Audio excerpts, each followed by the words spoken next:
Hello അജ്മലാണ്. ഞാനിപ്പോൾ നാട്ടിലാണ് ഉള്ളത്, ലീവിന് വന്നേക്കണുണ്ടോ. ഇത്തവണ എയർ ഇന്ത്യ എക്സ്പ്രസ്സിലാണ് ഞാൻ നാട്ടിലേക്ക് വന്നത്. എൻ്റെ ആദ്യമായിട്ട് എയർ ഇന്ത്യ എക്സ്പീരിയൻസ് ചെയ്യുന്ന ബഹ്റൈനിൽ നിന്ന് ഡൽഹി കണക്ഷൻ വഴി കൊച്ചിയിലേക്കാണ് യാത്ര ചെയ്തത്. എയർ ഇന്ത്യനെ പറ്റി നമ്മളെന്നും എയർ ഇന്ത്യ എക്സ്പ്രസ്സിനെ പറ്റി നമ്മളെന്നും മോശം വാർത്തകൾ കേൾക്കാറില്ല. ട്രിപ്പ് ലേറ്റ് ആവുന്നതും ട്രിപ്പ് ക്യാൻസൽ ആവുന്നതിനെ പറ്റി അങ്ങനെയുള്ള എല്ലാ കാര്യങ്ങളും എൻ്റെ ഒരു അനുഭവത്തിൻ്റെ വെളിച്ചത്തിൽ ഞാൻ പറയുകയാണെങ്കിൽ അതിൽ നിന്നെല്ലാം ടോട്ടലി അവർ മാറിയെന്ന് തന്നെ പറയാം. ബഹ്റൈനിൽ നിന്ന് ഡൽഹിയിലേക്കുള്ള ഫ്ലൈറ്റും ഡൽഹിയിൽ നിന്ന് കൊച്ചിക്കുള്ള ഫ്ലൈറ്റും ഓൺ ടൈമിംഗ് ആയിരുന്നു. ജെറ്റ് എയർലൈന് എത്ര സർവീസ് തരാൻ പറ്റും അതിൻ്റെ ഒരു മാക്സിമം തന്നെ അവർ തരുന്നുണ്ടെന്നാണ് എനിക്ക് തോന്നുന്നത്.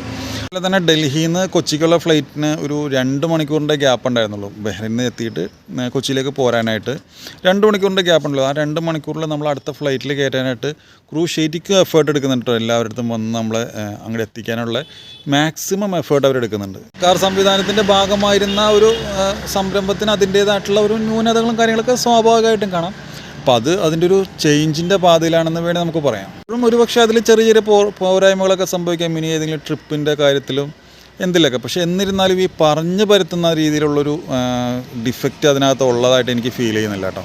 എയർ ഇന്ത്യ എക്സ്പ്രസ്സിനെ പറ്റി പുറമേ നിന്ന് കേൾക്കുന്ന വാർത്തകളൊക്കെ മുഴുവനായിട്ട് അങ്ങോട്ട് വിശ്വസിക്കുന്നതിന് പകരം നമ്മൾ ഒരു തവണ അതിനകത്തുനിന്ന് യാത്ര ചെയ്ത് നോക്കാം.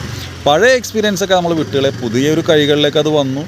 അതിനി എങ്ങനെ പ്രവർത്തിക്കും എന്നുള്ളതിൻ്റെ കാര്യത്തിനെ പറ്റിയിട്ടൊക്കെ നമ്മൾ ജസ്റ്റ് ഒന്ന് യാത്ര ചെയ്തൊന്ന് വിലയിരുത്തുക. ഇന്നെല്ലാം ഞാൻ എൻ്റെ അനുഭവത്തിൽ നിന്ന് മനസ്സിലാക്കിയ കാര്യങ്ങളാണ്. അപ്പോൾ നിങ്ങൾ നിങ്ങളുടെ അനുഭവത്തിൽ നിന്ന് മനസ്സിലാക്കിയ കാര്യങ്ങളൊക്കെ ഒന്ന് ഷെയർ ചെയ്യട്ടോ. അപ്പോൾ വീണ്ടും കാണാം. Bye, see you. Signing off Ajmal story book.